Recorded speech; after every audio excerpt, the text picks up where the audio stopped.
host, Aaron Goins.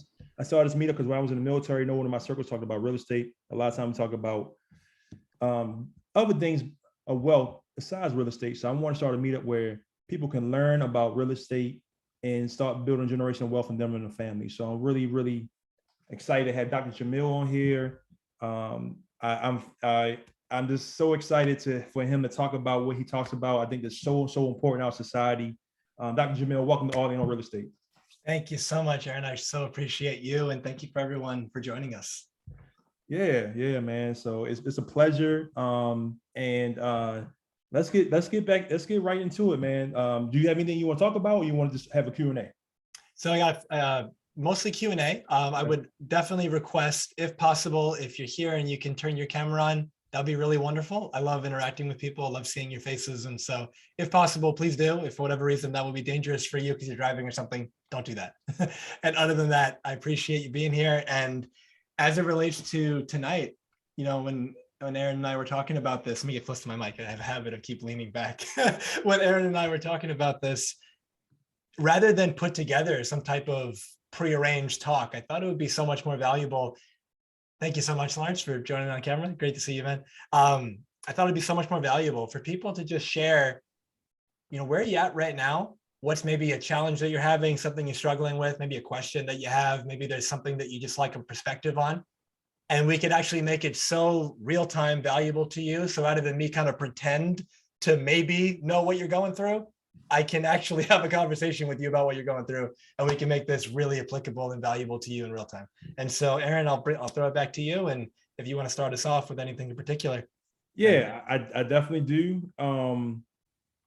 I don't want to make it too personal, but if you guys saw the socials, I lost somebody I love very, very much.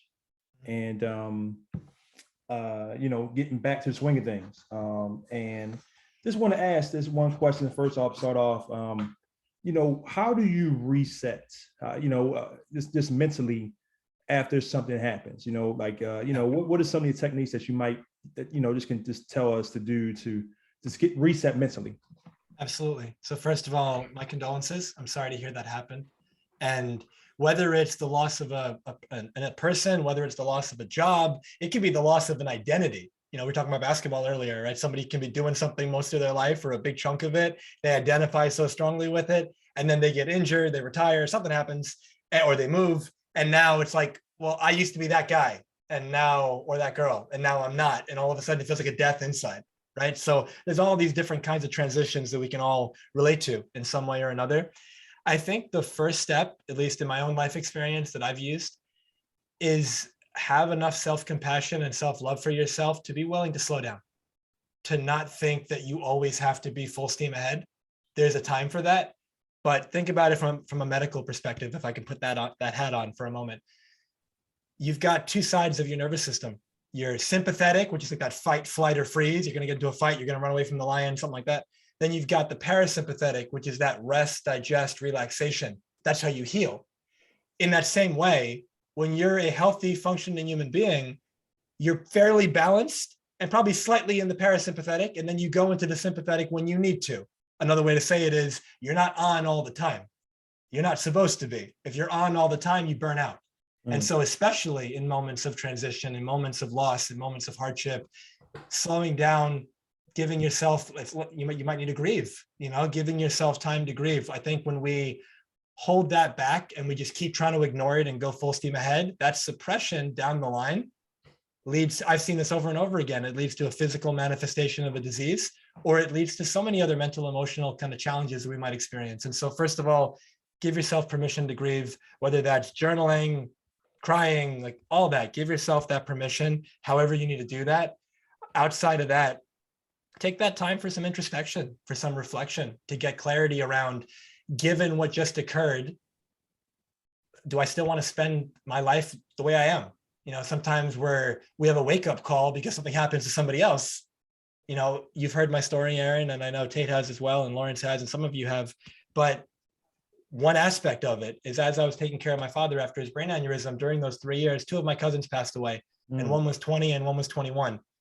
And let's imagine you're in your 30s or 40s and you hear that, and two people that are half your age almost die. unexpectedly. And here you are thinking you're going to live forever.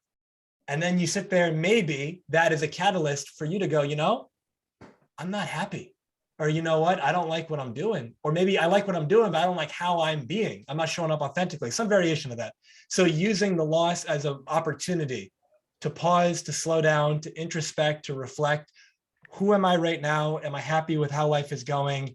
Is this how I want to keep living? Giving myself that grace, that compassion, that love to slow down.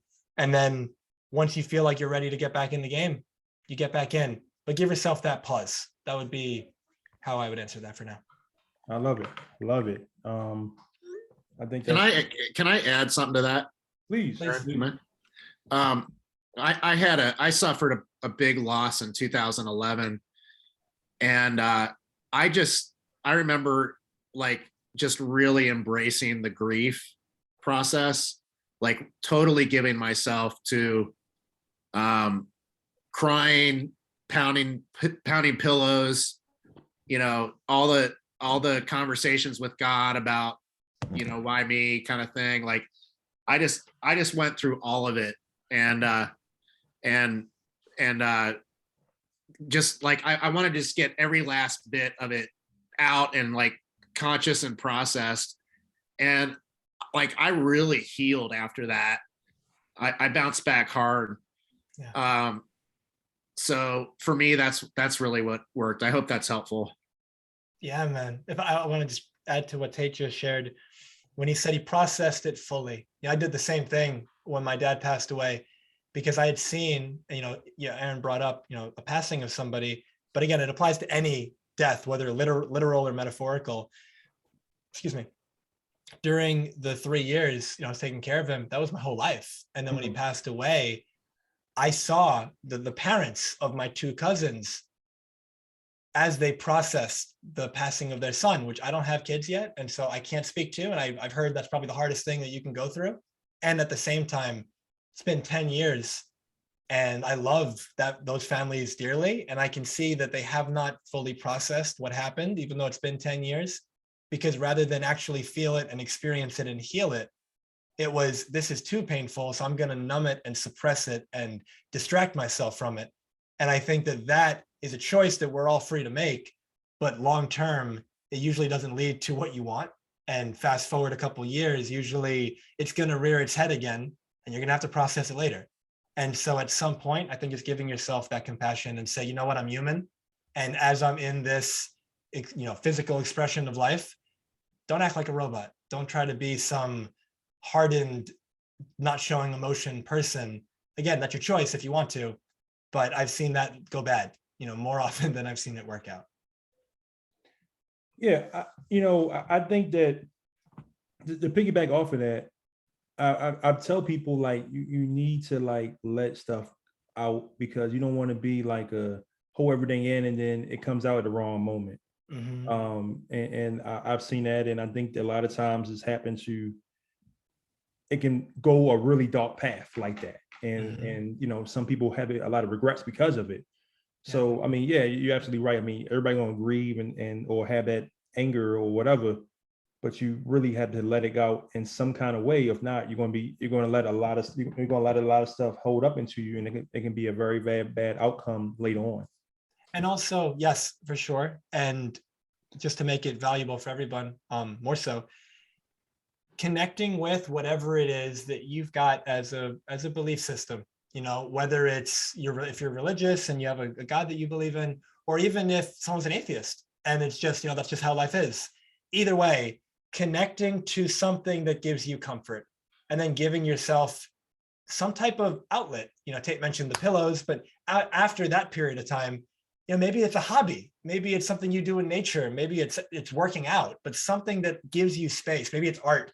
I was on a podcast with this wonderful woman named Katana rather, and she helps people go through trauma by literally like drawing with them and painting with them and getting their emotions out on the canvas. And she's seen people heal through such traumatic stuff, right? That's just one way. So just have something that you can give yourself as that gift before you kind of enter back in. And one thing that, just to kind of paint the picture metaphorically in a fun way, but a way that maybe people can relate to, I'm going to use like a heterosexual couple as an example, but this applies to anybody. So let's say there's a man and a woman and they're married and they live together. And let's say the woman's about to head out, maybe she's going to work, she's going to do whatever. And the guy's home and she says, "Hey, honey, can you clean the garage? It's pretty messy." And he says, "Oh yeah, for sure. I'll get it done today." And then she comes back home like 5 hours later, 6 hours later, whatever it is, and looks in the garage and the garage is a mess. And she goes, "I thought you were going to clean the garage." And he goes, "Oh yeah, I got busy. I'll do it tomorrow." So then tomorrow comes, she doesn't say anything. He doesn't do it. Garage is still messy. A couple days go by. She's heading out again. "Hey, hon, can you clean the garage?" And he goes, "You got it. I'll do it right now." She comes back home a couple hours later. Garage is still a mess. That happens however many times it happens. And at some point, she kind of blows up and she starts yelling. And a lot of guys are clueless at that point and they're not connecting the dots. And then he'll say something like, "It's just a garage. I don't get it. Why are you so mad?" That's not why she's mad. She's mad because your word doesn't mean anything. She's mad because she can't count on you. She's mad because you're out of integrity. And when we recognize that, it's the same kind of thing. Anger doesn't happen for no reason. It's been built up because it's been suppressed. It bothered me. I didn't say anything. It bothered me. I didn't say anything. And then eventually I blew up. And it's the same kind of thing of a tragedy happens. I want to grieve. I don't let myself because I've got some story that I grew up with about, men don't cry, be a big girl, whatever thing I got going on. And that story limits us. And then all of a sudden we have this breakdown one day, or we have a panic attack, or the doctor diagnoses us with something 10 years later, and it can be avoided. And so just allow yourself to be human and allow yourself to be real. I think that's just without continuing it too long, I think that's the moral of it. Yeah, absolutely. So let me ask you this then.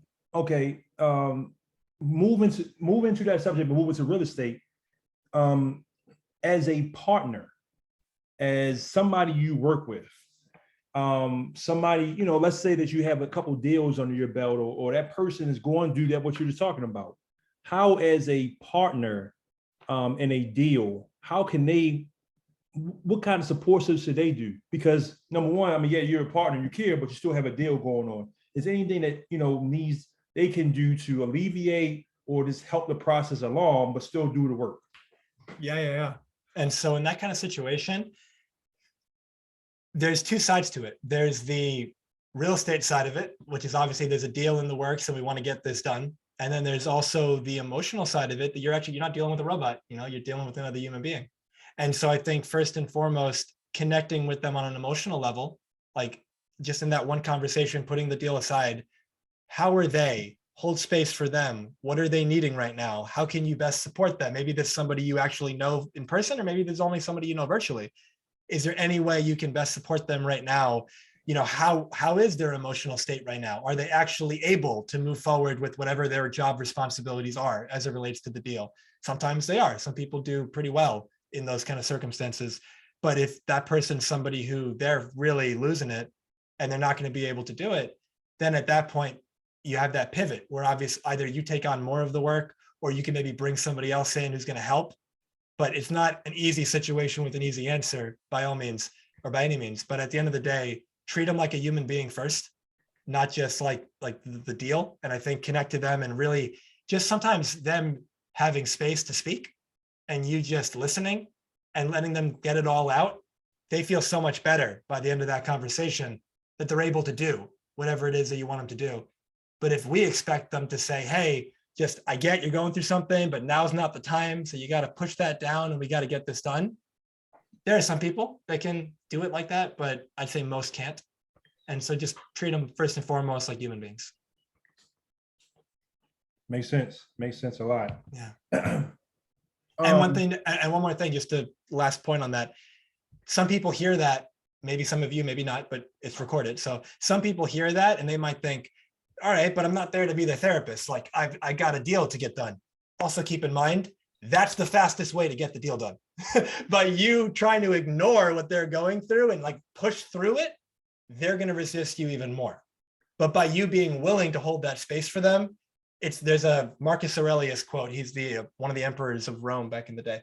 And I think it was Rome. And he basically says, the obstacle is the way. That which seems to impede action, that's the way to get what you want. So here's this partner of yours who seems to be right now the block. to getting this deal done because they can't get their stuff together to get this job done. You can help them get their stuff together by giving them that space. And so just keep that in mind as well. Okay. Okay. Yeah. Okay. So like I was saying, next week, we're going to talk about goals and where you at with your goals. So let's say, like most people, they don't achieve their goals. What can you do now?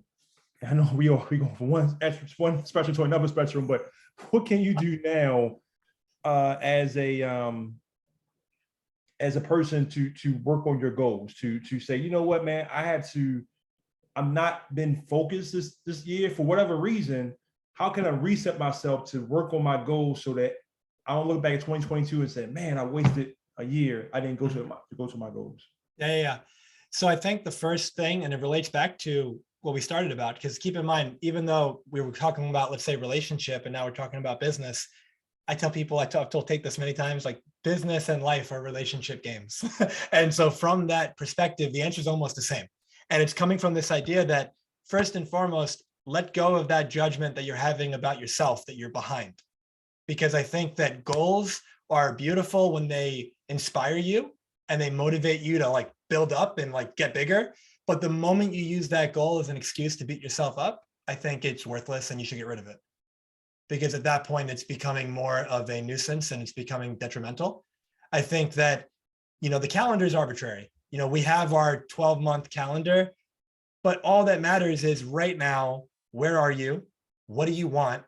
And getting clear, is that still what you want? Because some people set a goal 6 months ago and they don't want that anymore, but they haven't slowed down to check in. So they're still going full steam ahead and they're not enjoying the process and they don't even want that anymore. But because in their mind, they're like, well, I committed to it, so I got to see it through. That's wasting your life. Like one thing I heard years ago that I resonate so much with is some people say, don't be a quitter. And I heard that growing up. How many of you heard that at some point growing up? Don't be a quitter. Quitters never win, stuff like that, right? In a certain respect, I agree with that. And in a certain respect, I think that's completely the wrong advice. Quitting when you know that this is not what you want to do anymore is the greatest thing you could do. But quitting on something that you want to do, that you love, that it'd be so cool if this happened, but it's hard, and that's why you quit, that's what I think is a bad idea. That's what I think you're going to regret.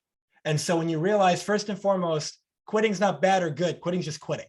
It's just you redirecting because that's not where I want to go anymore. You're allowed to change your mind. Remember that. And so you can always make a new decision. So when you come from that space of, okay, given my life right now, is this what I want? And if it is, great. Where am I in relation to that? It's like the navigation kind of metaphor. You want to know where you're starting and where you're going, and then you can come up with whatever path will get you there. And then also keeping in mind, the path that you come up with is usually not how it's going to play out. The whole idea, I think I heard this from Jim Carrey years ago. And he talked about, he's like, as far as I can tell, it seems like I'm going to make it clear to God, to the universe, what it is that I want.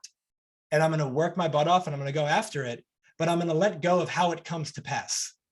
In that same kind of way, if I came up with here's 50 things that are going to happen over the next 5 years between where I am now and accomplishing my goal, I seem real certain about those 50, but life's going to shift on the third thing, and that the fourth one's not what I expected, and the eighth one's completely different.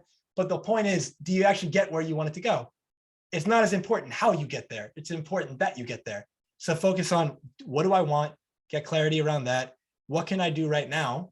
And then one step at a time. I had a client call earlier today, and this person, such a high-performing individual, awesome individual, and she gets overwhelmed all the time because she says yes to so many things when she probably should be saying no.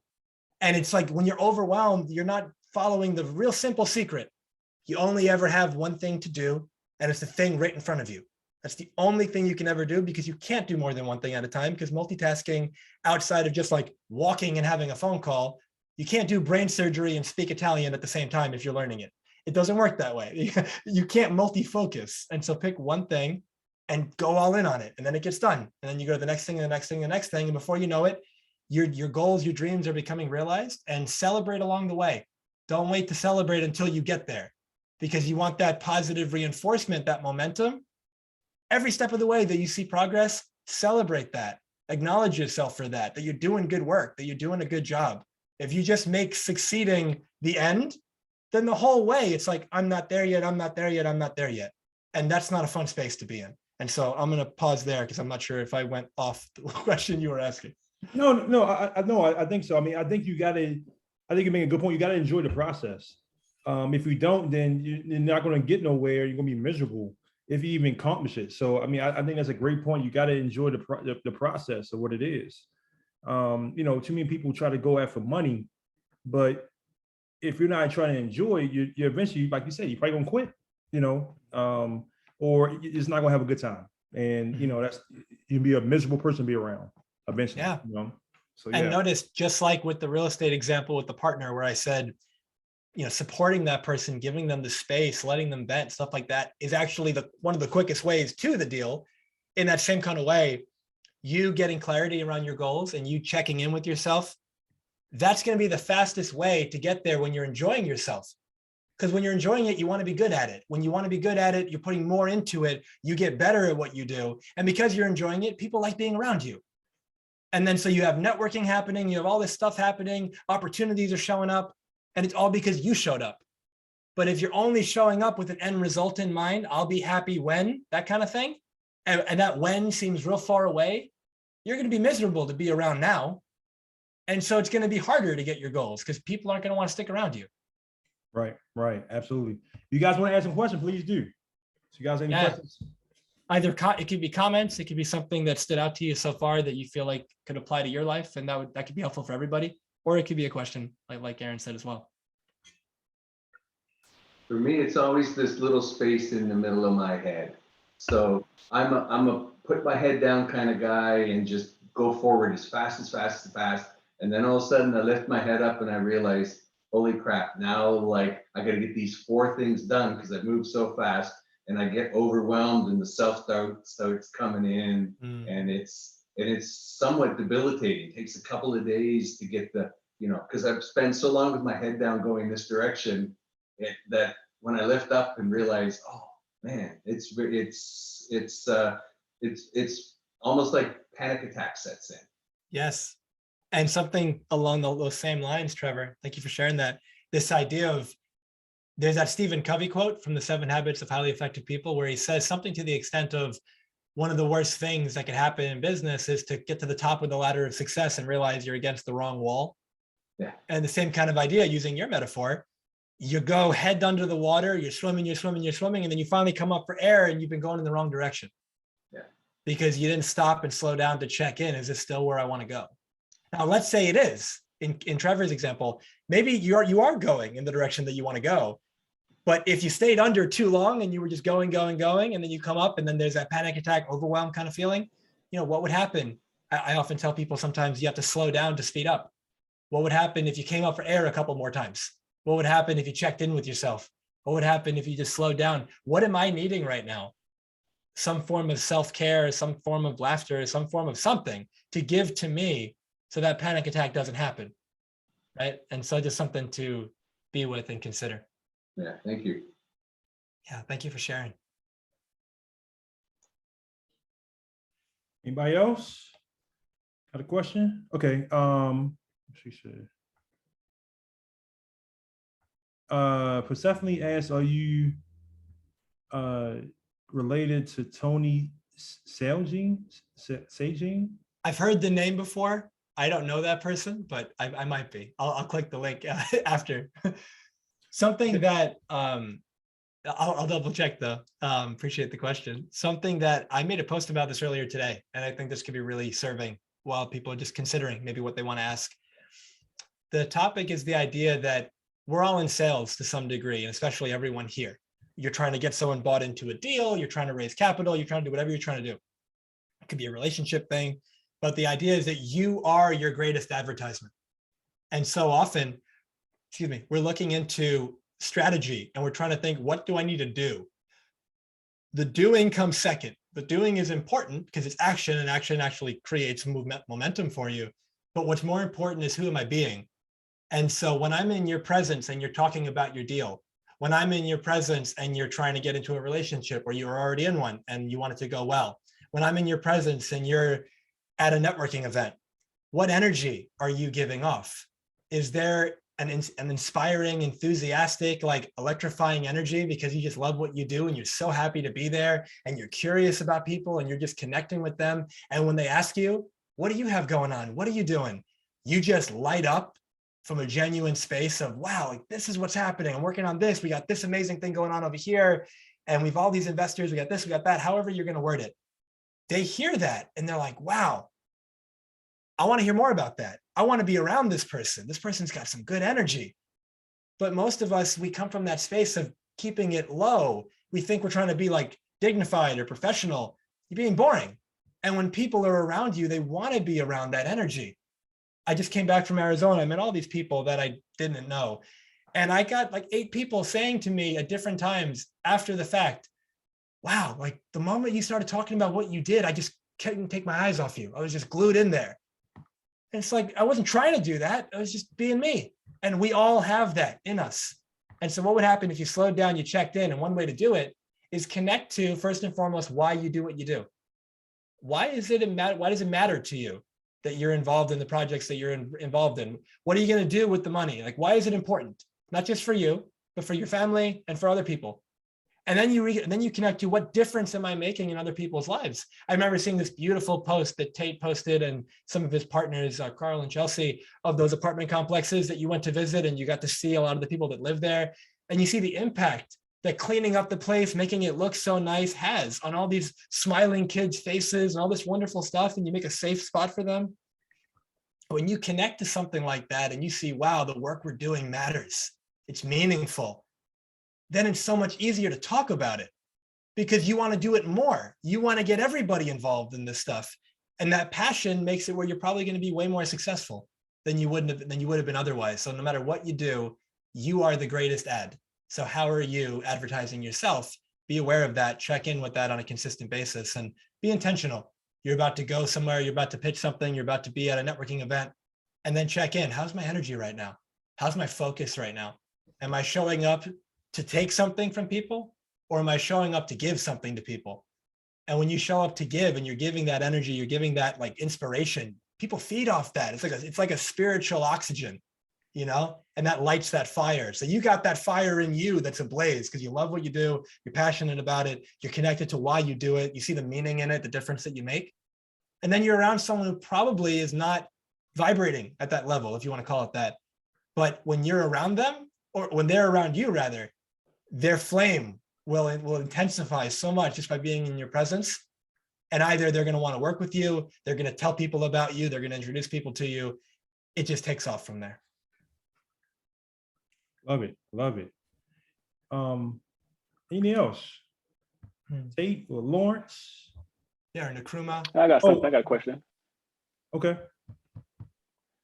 Affirmations. I hear you got to do affirmations for, say, 21 days straight for them to make some kind of impact. Should I change up my affirmation routine every 21 days? Should I add, take away when I'm doing these?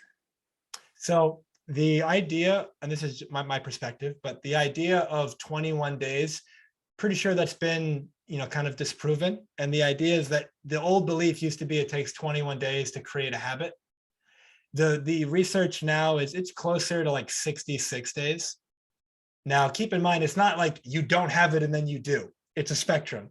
So it could happen anytime between 20 and 60 days. It can be faster for some people, slower for some people. But the average, when there was like a college study on it, it was like 65, 66 days, something like that. Keeping in mind as well, affirmations, it depends. And this is the reason. When I'm working with people, there's a process I take them through to get clarity around their affirmations. Because let's say I make an affirmation, and let's say that affirmation is something to the extent of, I am the world's greatest father. Let's say I have kids, and let's say that's my affirmation. But every time I say it, a voice in my head goes, bullshit. Voice in my head goes, no, you're not. Because last week you did this thing, and that clearly is not world's greatest father behavior. Then that affirmation is actually doing more harm, because every time I say it, that subconscious voice that speaks up is actually getting stronger. And so there's a process that of in a way, getting clarity around where are the internal doubts and where am I buying into certain limiting beliefs about myself. And once you can clear that, you want each of those affirmations or declarations, as I like to refer to them, to feel so in alignment with who you are that when you say them, there's no internal conflict. And it's just, that is absolutely true. And you can get to a place where you can get to, I think I just made up a word there, place. You can get to a place where you could say, I am the world's greatest father, and have absolute certainty that is true. And it's not about a competition. It's not about saying you're a better dad than somebody else. It's about saying that you are stepping into the role of being the world's greatest father, and you're going to choose to act in alignment with that. And now imagine the world we'd live in if every father chose to act that way. It's not about one-upping the other guy. It's about me identifying as that and being it. So affirmations, I think, are life-changing. But I think that if you use them and you're not fully bought into them because you got that internal conflict, you're doing more harm than good. I think that doing them every day, for sure, is, in my experience, very helpful. And I've also made voice recordings of mine so that I can listen to them if I want in the car, if I'm going for a walk. I have an iPhone, and just on the voice memo app, I just do it there. And that becomes really useful and easy, because if for whatever reason I just didn't make the time to read it in my journal, then I'll just do it over there. But I definitely think they're helpful. And again, it could, like you said, it could be 21 days, it could be longer. Mine's a living document, so I add to it. I think your question was, would it be helpful to have a new affirmation or something like that every 21 days? Is that what you were asking? Yes. Yeah. I think that you could change them up. I have probably, my voice recording is about 8 minutes long. And so I think there's like 60 of them. I don't change them, but I do add to it, right? And I get it to a point where they're memorized, because then when life happens, and my affirmations are how I want to show up in the world. And when life happens in a certain way and I get triggered because they're in me, instantly the affirmation pops into my head that was related to whatever just triggered me. And I'm able to be the affirmation and not do the reaction that I was about to. So that's where I think affirmations are really useful. If you feel that you want to add, like, new ones, I think that's wonderful. And I think it's just all about looking at the ones that you're currently having and ask yourself, are they working for me? And you know that because they actually shift your behavior. Are you acting differently as a result of your affirmations, or are you just saying them and nothing's changing in your life? And if that's the case, then you're not using them, I think, properly. If nothing's changing, it's because you're saying them, but you're not checking in with, where in my life am I out of integrity with this affirmation? And what would it take for me to shift to be it? What opportunities do I have today to be that more? Most of us, we just read our affirmation and we, oh, check, I did it. And then we just go on throughout our day. That's not going to do, I don't think, anything for us. Does that answer that question, Nkrumah? Or can I add to it at all? Anything that would be helpful? It did. No. That was all. That was perfect. Because sometimes I do have those other thoughts. If I affirm something, I'm like, where's that? I know I should have positive thoughts, but where's that negative thought coming from? Like, it just popped up out of nowhere. Yes. But you just gave me something to think about, how to somewhat correct it, or to change up the affirmation probably. Yeah. Or drop the affirmation. As an example, we don't want to make an affirmation that is so out there. Like, somebody might say, I am the world's greatest dad is out there, right? But that might be more believable than, like, I am the world's first trillionaire, right? Like, if that's my affirmation, the voice in my head's like, the hell are you talking about? But if I can come up with something that, it could be a stretch, but if I can at least see that it's possible, and I can get in alignment with, I am on my way towards that, and I'm living it every day, and I'm structuring my life around that being true, and I am in alignment and integrity with it, then that voice in your head is going to quiet down. But if you've got that internal conflict, that negative talk, let's say, think of it like a gift. It's not some annoying thing like, would you shut up? It's not that. It's you sitting there saying, wow, my subconscious is telling me, basically, and excuse the language, but it's like, I'm bullshitting myself. And so that's awesome. How can I tune into this and realize, okay, I'm going to keep coming up with new ones, and something in me is going to let me know if they're the right ones. Like, that's really cool. But if we're going to try to shut that part of us down, and then just like brute muscle force the way we want it to be written and say it like that, again, it's probably going to do more harm than good because it's going to create more of that negative talk. But the subconscious mind, when you listen to it and it lets you know, it's kind of pointing you in that direction of what it is that you want. And you can tune into it and make a big shift. Definitely. I appreciate that, Dr. Jamil. You're so welcome, man. Thank you so much for the question. It was a good one. Thank you. Okay, Persephone, go ahead, Persephone. We'll answer your question. Go ahead, Persephone.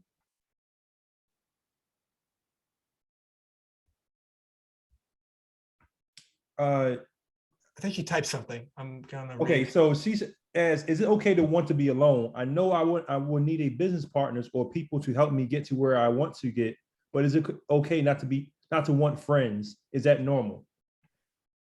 So the way it's written, I have to make a lot of assumptions, right? So I'm going to answer this as well as I can. And obviously there's specific situations that this question could be taken in different ways. And I don't know what those are.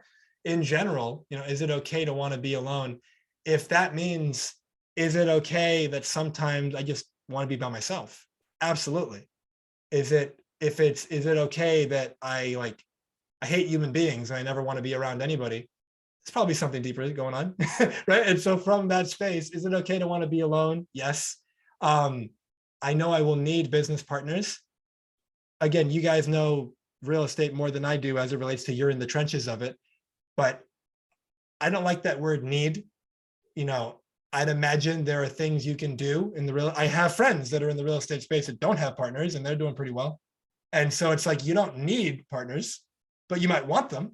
Right. And so when you come from that space of would they be helpful to have, that could be really good. So you said, tell me get what I want, but is it okay to not want friends? I think, if you don't want to partner with friends, if that's what you mean, then that's definitely okay. You might want to think about it as like business and personal are kind of separated. At the same time, I'd imagine that the relationships you will develop with those business partners will probably turn into a friendship, given how much you guys know each other and how much time you spend together. So I could be wrong about that, but that is my initial answer, just given the context of the question. Does that help, Persephone?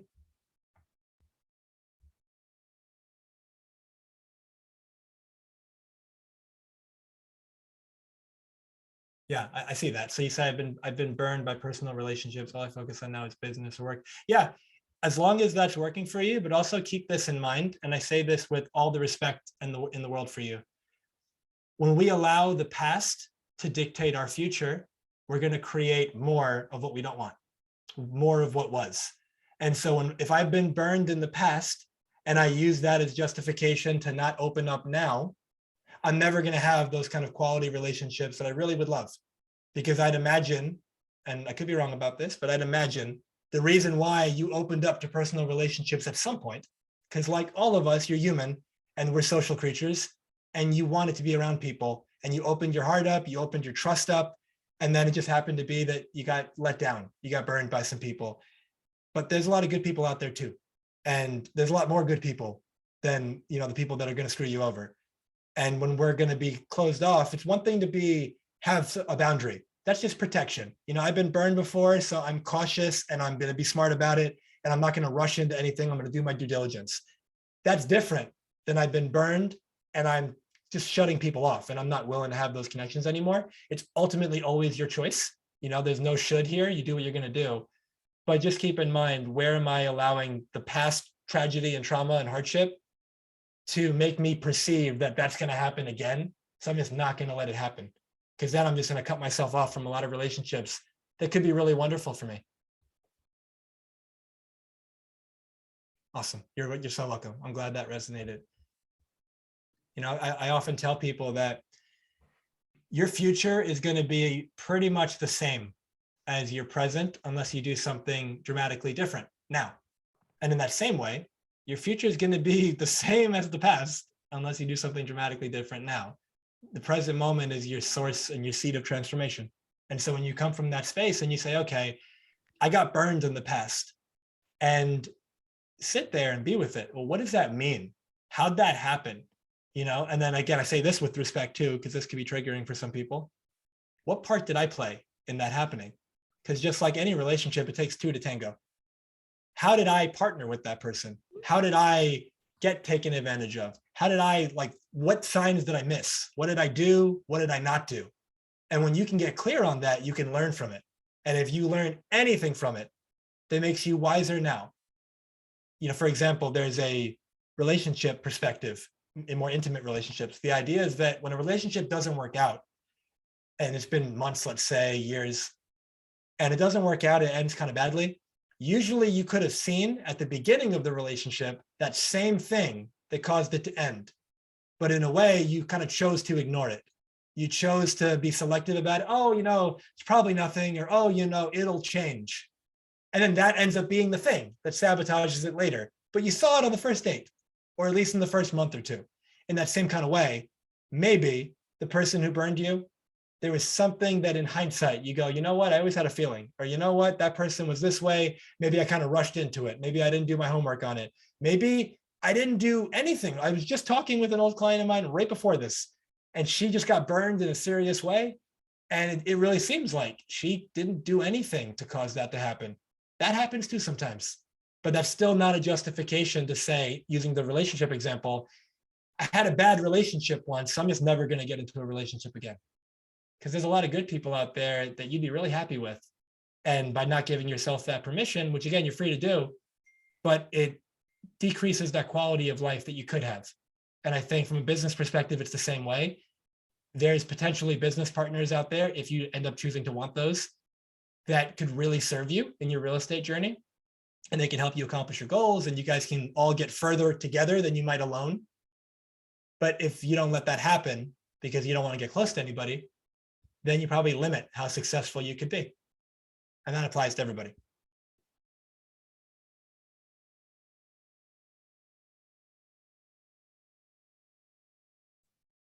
The way everyone's looking at me, I feel like that was a mic drop moment. Love it.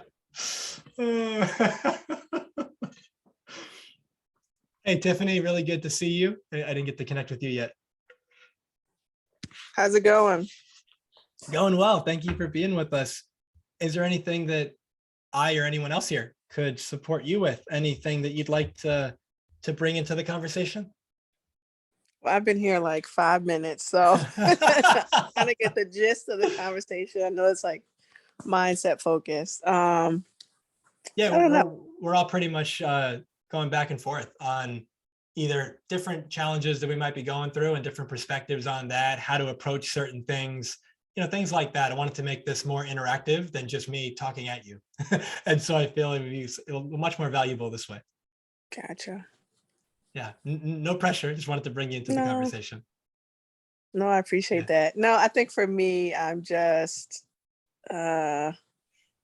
mindset, trying to be more consistent, trying to time manage and carve out time for real estate and family and the W-2 and exercise and prayer and affirmation, you know, all the things.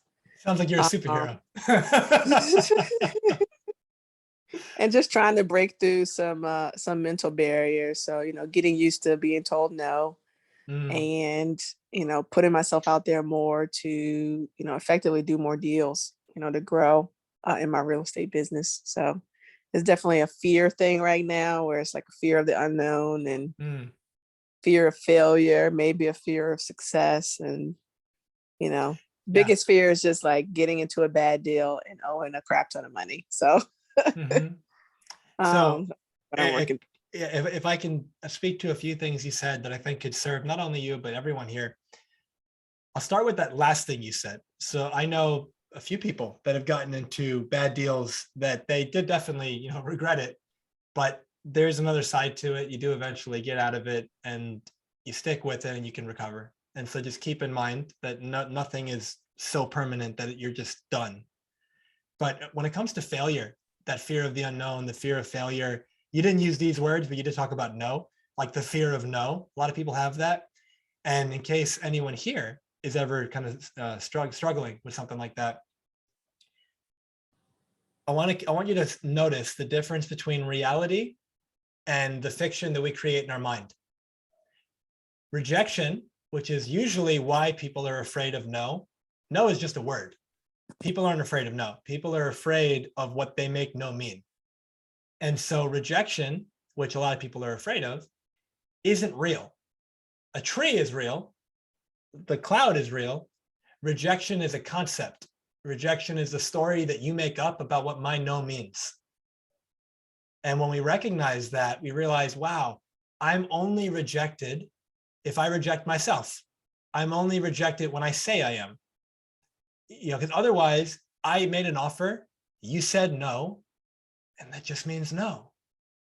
It means not now. It means you're not ready yet. It means maybe at some other time you can ask me again, but it doesn't mean like I'm worthless, I'm a bad person, I'm not cut out for this, whatever stories we make up about what that means. And so again, you didn't use those exact words, but in case anyone else is dealing with that, fear of rejection, rejection is something that you make up. And when you recognize there's no such thing, someone says to me, how do you deal with rejection? I don't, because it's not real. But when you make it real, it will be real for you. That's how powerful our mind is. And so be aware of, you know, where am I having this fear of rejection? Fear of the unknown is interesting because it's very similar. On the one hand, there's like a biological side to it. You know, the way we've evolved, you know, why are most people, at least when they're kids, afraid of the dark? And even adults, you know, when at night, even if you don't think you're afraid of the dark, I put you into a place that's dark enough, you'll be afraid. And the reason is because biologically, humans don't have great night vision. We're supposed to be like indoors in a cave somewhere sleeping. We're not supposed to be out and about because the predators are out and about at night and they'll kill us. So there is that kind of fear of the unknown. When I'm in the daylight, the sun's there. It illuminates everything. I can see. I know what's coming at me. So I'm not afraid, or I'm less afraid at least. But at night, that's the unknown. I can't see. I don't know what's going to happen. So there is an evolutionary practical side of that to keep you safe. But I make this distinction between rational fears and irrational fears. Rational fears keep you alive. I'm not jumping out of a plane without a parachute. And I might not even jump out of the plane with the parachute. You know, I'm not going into the lion's cage. You know, but an irrational fear is me saying, I'm not going to come tonight to speak to all of you wonderful people because what if you don't like me? That's an irrational fear. Rational fear keeps you alive. Irrational fear prevents you from living. And when you recognize, where is my fear of the unknown actually irrational? Am I actually like at a point where I might die, like given whatever it is that I'm thinking about doing? More than likely not. You're probably thinking about business stuff. And so from that perspective, you just play with, and it almost sounds counterintuitive, but it goes back to that obstacle is the way thing. Think about the worst case scenario. What's the worst thing that could happen? And then you sit with it. Okay, after I get over the initial shock, what's the worst thing that could happen? But then it turns into, if it happened, well, what would I do then? Well, I would do this. And then what would you do? And then what would you do? And you do that 4 or 5 times and you realize, well, I'd be okay. And when you realize that you'd be okay, that worst case scenario, it's still not what you prefer, but it's nowhere near as scary, because part of the reason why it's scary is because you're not sure if you're going to be okay. You know, there's a beautiful quote that I love. The idea is that a bird that lands on a branch isn't afraid of the branch breaking because its trust is not in the branch, but in its own wings. And it's coming from the space of life is inherently uncertain. And so it's not about trying to make life certain, because it's never going to be. The humans create this illusion of certainty. But the thing is, the only place you're going to get certainty is in you. So if I am certain that no matter what happens out there that I can't predict, I'll be okay. I'll adapt. I'll figure it out. I'll do my homework. I'll make a way to get this to happen. If I've got that level of commitment and integrity in myself, I can be certain that no matter what happens, I'll make it work. Now I can be okay in the chaos. But if I think my certainty is coming from controlling all this stuff out here so that I can feel good on the inside, I've got it backwards. And so we got the fear of no, the fear of rejection. Again, just made up. I'm making no mean something that's not true. And then that's why I feel it. And then the second one is that fear of the unknown. Is it a rational fear? Is it actually like my subconscious mind saying, hey, you're probably going to die if you do that. Listen to that. Don't do that. But if it's like, oh no, it's like, go in on this deal. speak to that person, like speak at a networking event, go on stage, go start making Facebook Lives.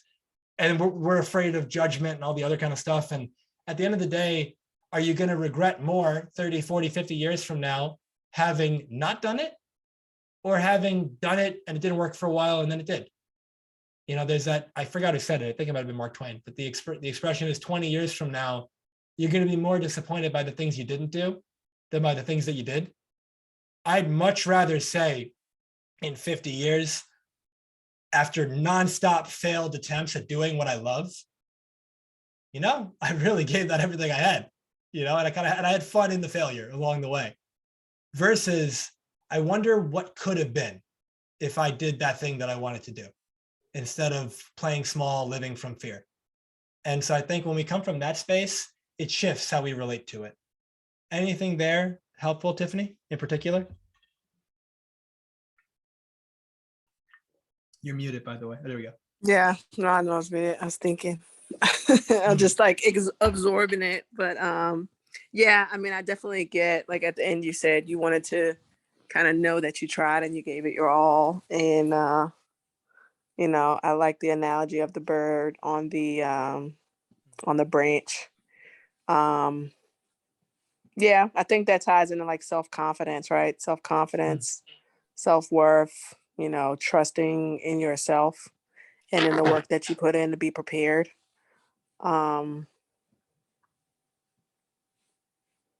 Yeah. Yeah, and just something to go with that too, in case anyone feels this way. Confidence is a result, not a requirement. And I would encourage you to write that down if that speaks to you. And what I mean by that is this: a lot of people think they have to be confident first in order to get started. And that's not how it works. There's something called in psychology the confidence competence loop. The better you get at something, the more confident you become. The more confident you become, the more effort and the better you get at it. So you get more confident, and then that keeps going. But oftentimes the confidence arises in the doing of it. The confidence shows up halfway in. The confidence shows up after you do it. But if you're waiting for it to be there in the beginning, it's not always going to be there. Most of the time, it's not going to be there. That's why the definition of courage is not fearlessness. Courage is you're afraid, but you do it anyway, because you're more afraid, let's say, of what will happen if you don't do it. And so when we come from that space of, I'm going to choose to be courageous, I can have my fear. That's okay. Let me just first make sure it's an irrational fear, right? One of those ones that's just going to prevent me from living. And let me realize where I'm actually building this up in my head, and it's way worse than it actually is going to be. And then when I do it, like how many of you have had the direct experience where you were afraid of something, you did it, and then you were like, that wasn't so bad? How many of you have had something like that? Pretty much everyone. And I can't see everyone on camera, but pretty much everyone. And so, and you talk about self-worth too. And self-worth is an interesting thing because, at least from my perspective, every single one of us, Jeff, I think Elon Musk is number one right now in terms of wealth. Elon Musk doesn't have enough money to buy you. You are priceless, every single one of you. And when you come from, and you may not feel that way, depending on your upbringing and what people told you and all the things you heard about yourself. But I'm telling you that you are whole, perfect, and complete as you are. That doesn't mean you can't improve. It's like the irony of it, because I say you're perfect, but you're whole, perfect, and complete as you are. Your value is priceless. And when we come as a human being, as a soul, or even if you're not, don't take the soul perspective, even if you don't, as a human being, your value is priceless. Now it's just a matter of, do you see that? And when you can come from that space, you relate to yourself and to others so differently. When you love you, when you respect you, when you accept you, you don't need that validation from somebody else. And when you don't need it from somebody else, you're willing to be you versus wearing the mask of who do I need to be accepted, to be loved, to be enough, to be seen and, included and stuff like that. And I think that, just like I said before, about when you're radiating that fire, that enthusiasm, that energy, that love for what you do, and then a lesser fire, not in terms of like they're less than you, but like lesser is smaller. A smaller fire comes near you, and just by being in proximity to you, it catches fire in such a bigger way. Same kind of thing. When you've got that self-love and respect for yourself and you validate yourself, you don't need anything from anybody. Then when people are around you, you give them permission to do that in their own life. And it's so wonderful. And so I feel like that speaks to the self-worth and to everything that you shared. And I want to just say thank you so much for sparking that for all of us. Anyone else want to comment on anything that either Tiffany shared or I shared or that anyone shared today? Well, you were so good. She came on screen, Dr. Jamil, and that don't happen a lot. So, I mean, that's one big thing right there. She came on screen. Thank you so much, Tiffany. It's an honor. And the last part is something that my main man, Mr. International, would say.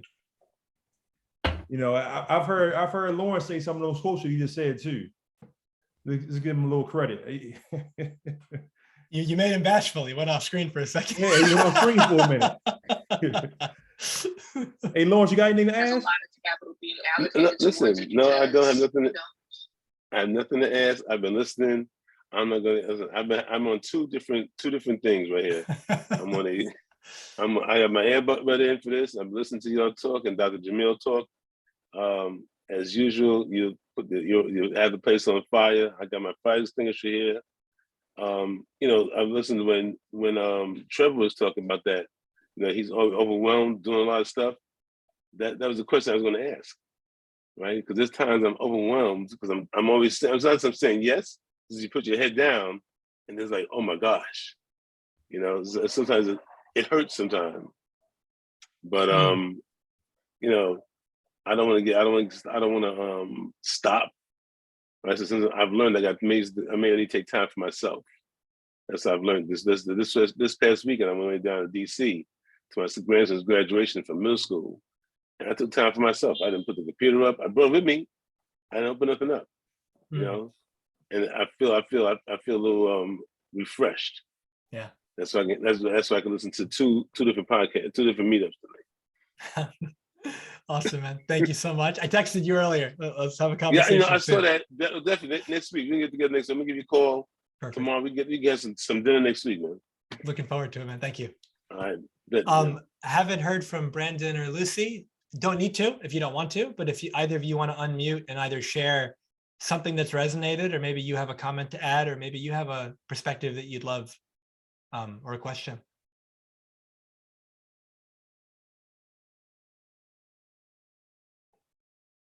Perfect. So if not, Aaron, back to you. Oh, yeah, perfect. If you want to type, that works too. But either way.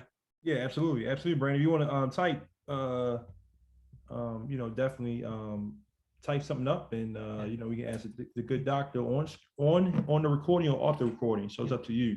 Hey, Lucy. Hey, I'll just say it was great. I really enjoyed it. I've been doing stuff for my son, but it's been good to get all the just messaging over again as I've been transitioning this whole year. So, and I also wondered, like, how, if you see somebody in your life who's struggling with like relaxing, I feel like, and I don't want to be a nag, but you know, sometimes they're like, they're so worried about being stressed out that they never take time to really just stop working, you know. And what can you do to sort of encourage those people who maybe need a little extra help? Yeah. So in this example, without revealing who the person is, how often are you around this person? Well, not so much. It was somebody I was dating. We're just kind of being friends now, but so not very often, because again, he's just have to work and catch up for, you know, maybe times in his life he wasn't working as hard as he is now. But you know, it's just like hard because I just want to like just get a nature break, take an hour. I hear you. You know, so yeah, there you go. And I hear you on that. And so this is the take I have on that. And it's not just about trying to get someone to relax. It's trying to get someone to do anything. When we want somebody to do something, especially if they in the moment don't want to do it, that is you pushing and they push back. There's going to be a lot of resistance because nobody wants to really be told what to do. And so my way around that, and it's not like a tactic, it's just, I think it's just the best strategy, is, you know, be the change you want to see in others. And so when you recognize, wow, this person really could use, in your example, this person could really use a hand slowing down, relaxing, but maybe they don't see it. Maybe they're really resistant to that. And maybe, like you said, maybe let's imagine it was a partner in a romantic relationship, or it's like someone who lives with you, or it's a business person, something, but someone you're in conversation with fairly often. You might share with them, hey, this is what I'm doing right now, and I'm not sharing it with you to do it. Like, you don't say that, but it might be something like, I'll use just Tate as an example. Let's say I'm talking to Tate, and let's say Tate and I are this, you know, these people. And I might say, hey, Tate goes, how you doing? And I might say, I'm doing so well, man. You know, I've been stressed out recently, and I went and I did a float therapy session in one of those float tanks. Right. I found this YouTube video, and it's a 10-minute breathwork meditation. And it has been so relaxing for me. Really helpful. I shared it with my friend. He loved it, and just having a good day. If I just leave it at that, if he's having one of those days, there's a shot that he might go, could you send me that link? Now he's asking for it. And so now he's more likely to do it. But if I try to push it on him, more than likely he's not going to want to do it. And so I find first and foremost, are we being the embodiment of what it's more like planting the seed a little bit. Yeah, plant the seed and then live it yourself. And I have found when you know, over my life, ever since I was young, I'll give an example. I got into health when I was 14, and I became like a health fanatic. And that was kind of the start of my journey. And I got to a headspace where I did so much research and homework and listened to all these different doctors and all this stuff that I felt like I knew what it took to be healthy. And I had a lot of... Why not? On the season finale of Hulu's The Aaron, can you mute on your end? I think the TV's going or something. Yeah, perfect. So in that example, I would be 14 years old. And then as I got older, 14, 15, 16, I dove into the health stuff so much that I really thought that I had it figured out and I understood what it took to be healthy. And I knew a lot of good stuff in hindsight, but there was a lot that I didn't know. And I had family that weren't willing to, you know, eat certain ways, act certain ways, that I was just convinced were like, this is the way, this is how you be healthy. Take these supplements, do this, stop doing that, you know, lifestyle stuff, dietary, all that. And the more I tried to push it on them, I thought I was coming from love, but the more I tried to push it on them, the more they pushed back, because I was just being annoying. I was being so pushy, thinking that my way is the right way versus my way is a way. And it was just a whole different thing, you know. Once I backed off, and it took years, I probably wasn't until I was like 19 or 20, but once I backed off and it turned into, you know, I can only control me. Excuse me. I'm going to work on myself. I'm going to just be the shining example of what I preach. And then when, let's say it's a family member, 5 days in a row, they ask how I'm doing. And I say, you know what? I'm feeling so good. I slept really well. This is going well. I just hit my weight goal, exercise goal, whatever. And how about you? And 5 days in a row, you're like, I didn't sleep well. I kind of feel like crap. This is going on. This is going on. And I'm like, oh, I'm sorry to hear that. And then I just keep doing my thing. And then at some point you're going to say to me, you think I should try that thing? Can I take that supplement? Like that happened every time. And it's because I let them come to me when they were ready. And so in that same kind of way, I think it's just be the change you want to see in others, but do it because you want to see it in yourself. Make the invitation.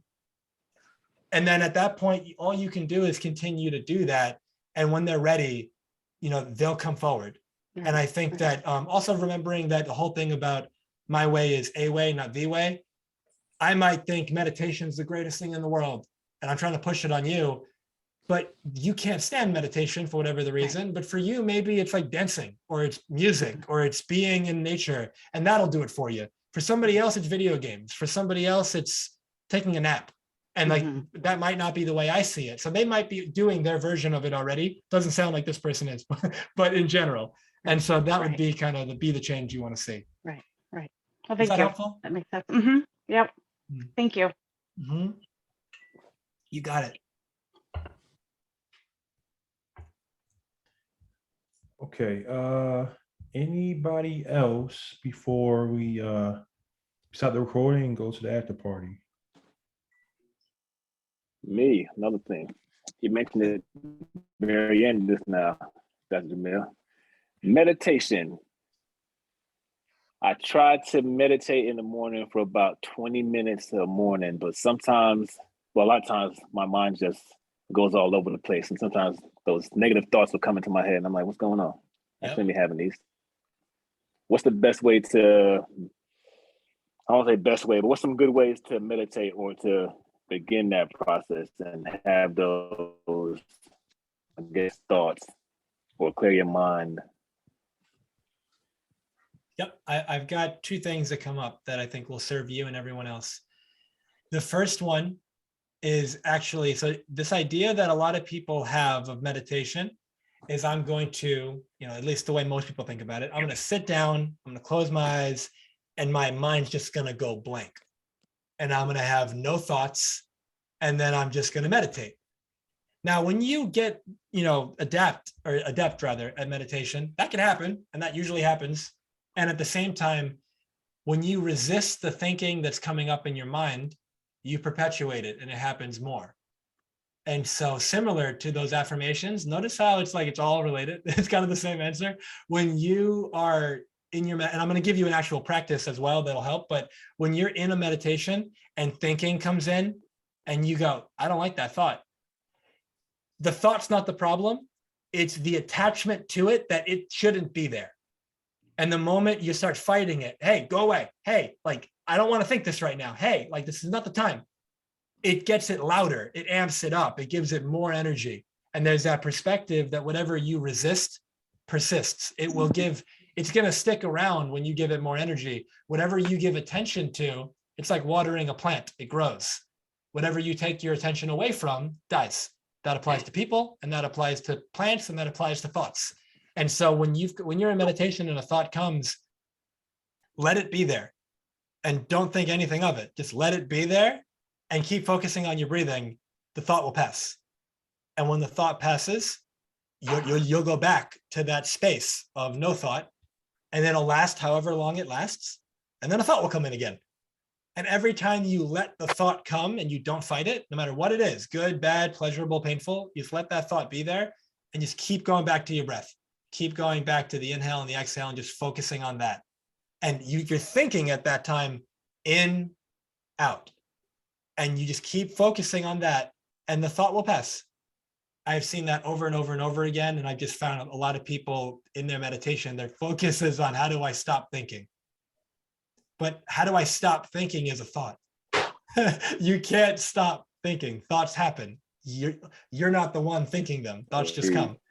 And so all you can do is create a space of non-resistance. And when you do that, the thoughts get further and further apart until eventually you go a long period of time without a thought.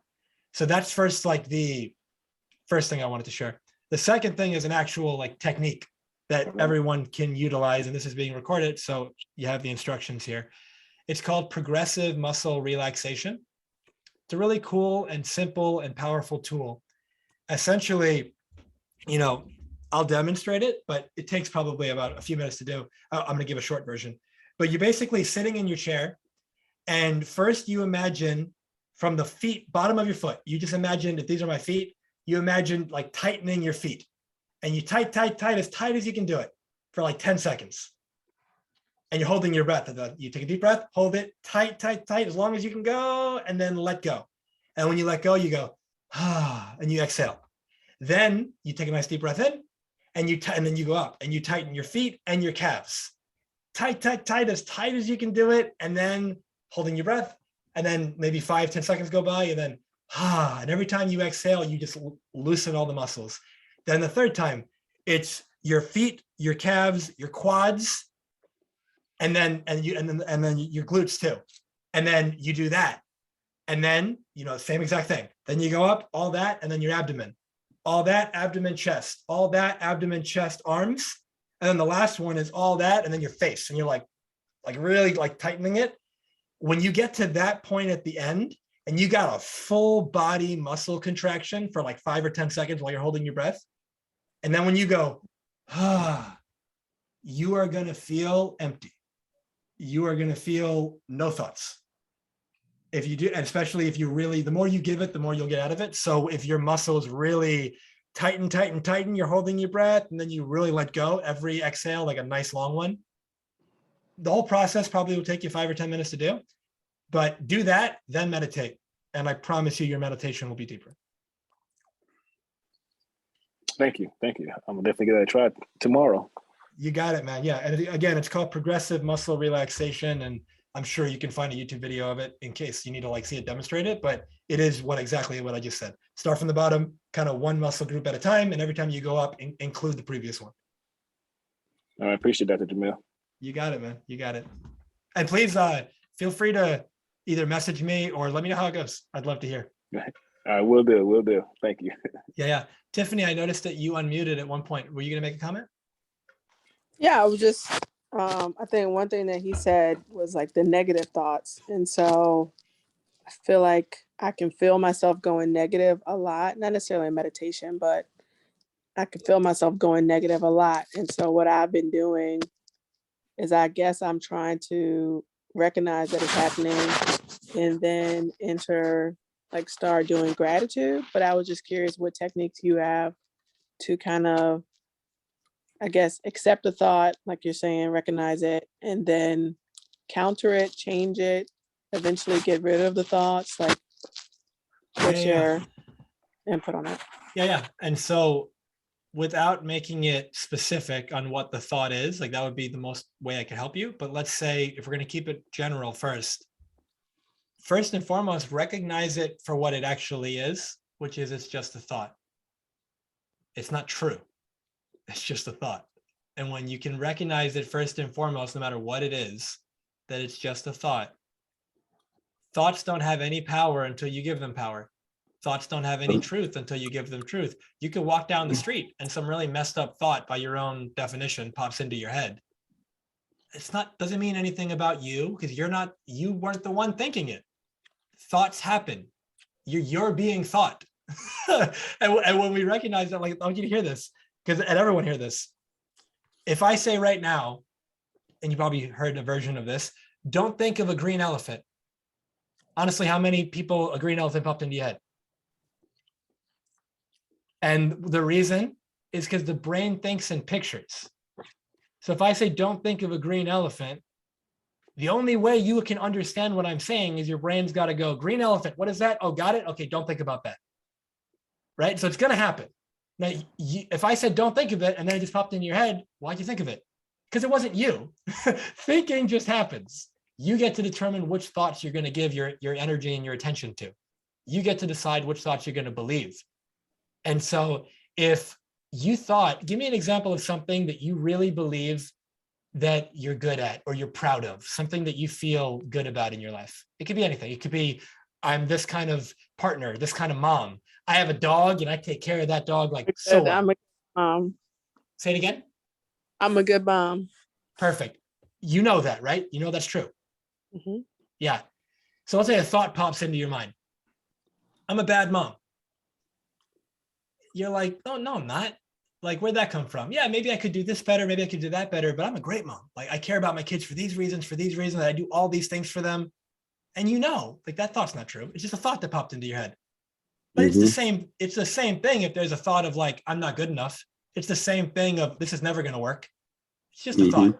And unless I believe it, Lawrence loves it, right? Unless I believe it,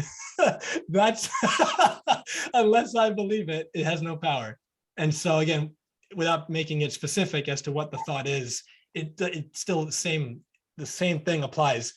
What's the thought?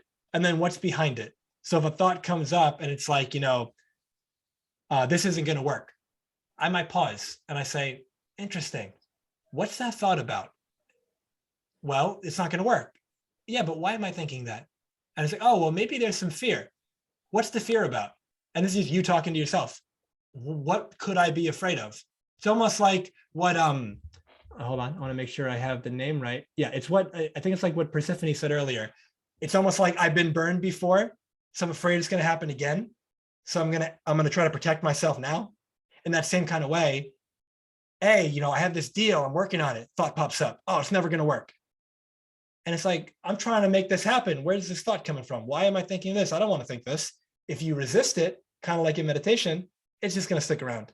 But if you can pause and say, hold on a second. All right, thought, come on. I'm going to give you space to talk. Kind of like in the beginning with Aaron, the business partner who's like, someone just died, something happened. You're going to give him space. I'm going to let you speak. Tell me we're not going to make it. Tell me about that. We got burned last time. I mean, this last time we tried making this deal happen, it didn't work. I hear you. And why are you concerned about that? And your thoughts like, oh my God, because if it doesn't work, we're not going to have any money. And then what will happen? Well, and then it goes back to that, what's the worst case scenario? And then you work through that. And then you eventually get to a point where you realize you'll be okay no matter what. You'll figure it out. Even if you were homeless, you'd figure it out and you'd bounce back at some point. So then it gets to that space of the thoughts like, oh, wow. So you're telling me it's not going to, it's almost like you're talking to yourself. You're like, it's not going to happen. And you're like, no.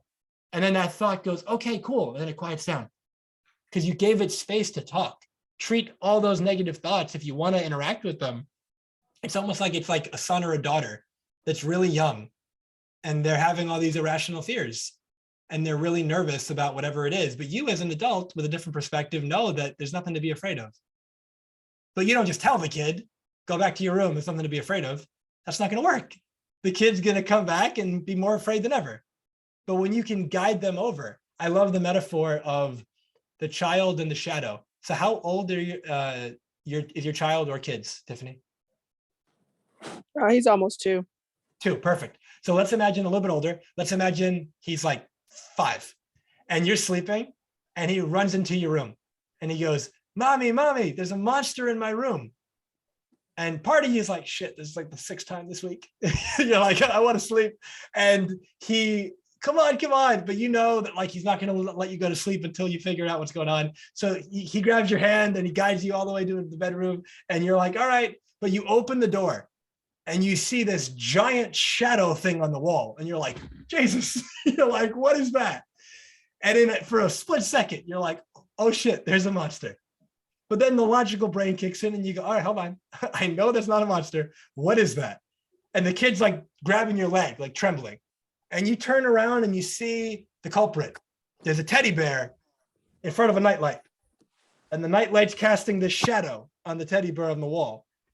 Now, the moment you show the kid, hey, come over here. And you go to the teddy bear and you go, look, like grab Mr. Bear's hand and like wave and look at the monster. And now the monster is waving. And the kid starts laughing. And then you go, move the bear. And he moves the bear and the monster just disappears. And he's got this big smile. And you go, look, it was Mr. Bear the whole time. There was never a monster. All of a sudden, kid's not afraid anymore.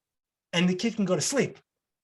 But if you say, hey, don't be afraid, there's no such thing as monsters, like, go leave me alone. The kid's gonna be terrified the whole night. And so in that same kind of way, those thoughts that you have, if you want to engage with them, it's the little kid who's scared because whatever that thought is, that part of you believes it. It believes that that could happen. And all you got to do is be the good mom, not only to your kid, but be the good mom to your internal kids. All those different thoughts that are mini versions of you that are just afraid. These little versions of you that are like, oh my God, I'm not good enough. I'm not lovable, which are most of the fears that most of us have. I'm not good enough. I'm not lovable. This isn't going to work out. What's that going to mean about me? Like all that kind of stuff. I'm never going to make it. And when you can talk to that part of you and encourage it and love it and give it space to vent. And obviously this is a big aspect of the work I do with people. So it's not like there's a process to it, but I'm trying to give as much as I can right now and make sense and have it make sense. But it's like you're speaking to that part of you and you're just hearing it out. And then eventually the thought releases and it opens up and you can see it for what it is. It's just a thought. It's just a perspective. You don't have to make it mean anything. Just like rejection. Rejection is just a thought, just a perspective. It doesn't have to mean anything. Is that helpful? Yeah. Yeah. Something that I saw a while ago that Brendan put in the chat. He says, I always thought business was purely business only. I thought it was ruthless at times. And I think that it can be. And I think it depends on who you're dealing with. But again, keep in mind, like I said earlier, business is a relationship game. No matter what you're trying to do, people are involved because there's an exchange of money, there's an exchange of asset, whatever it is, other people are involved. Now, why are people going to want to work with you? Sometimes it's just, quote unquote business. It's just like a logical, this makes sense kind of thing. But more often than not, there's an emotional component. I actually like this person. I actually resonate with them. We get along. We have some good conversations. I got to know him or her and their family. Oh yeah, you have a partner. What's their name? And then it turns into like an actual relationship. And it's kind of like what I was mentioning earlier. If you don't want to ever have personal relationships, that's going to be challenging because it's kind of part of the human experience. And so that same kind of, there's actually a book that you might enjoy reading, Brendan. and it speaks right to your quote or your question. It says, you don't have to be ruthless in business to win. And so that might be a book that you would enjoy reading. And so I'll pause there. And either if anyone else has anything to share, or Aaron, it can go back to you. Well, we're gonna end the recording right here. You just shared so many gems, and I really think that our attendees really impactful in a positive way by you. And thank you so much, Dr. Jamil, for always being so forgiving of the knowledge and just trying to help as much as possible, man. I mean, also, can you talk about your podcast? Absolutely. I appreciate that.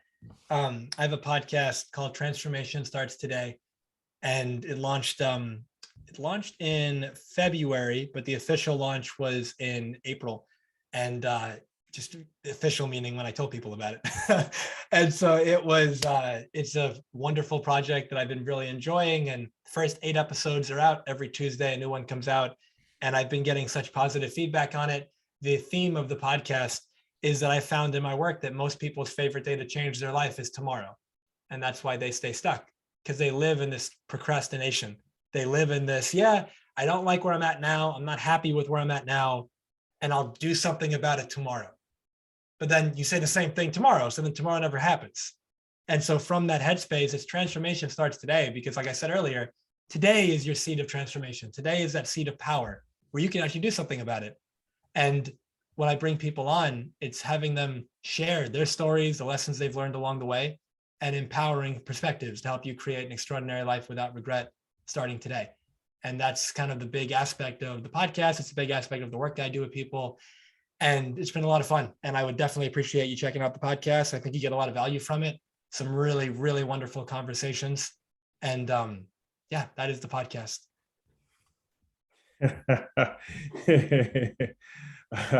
That's funny. That's a good one. It's a good one. So look, Dr. Jamil, I want to say thank you once again. Next week, we'll be talking about goals and where you at for 2024.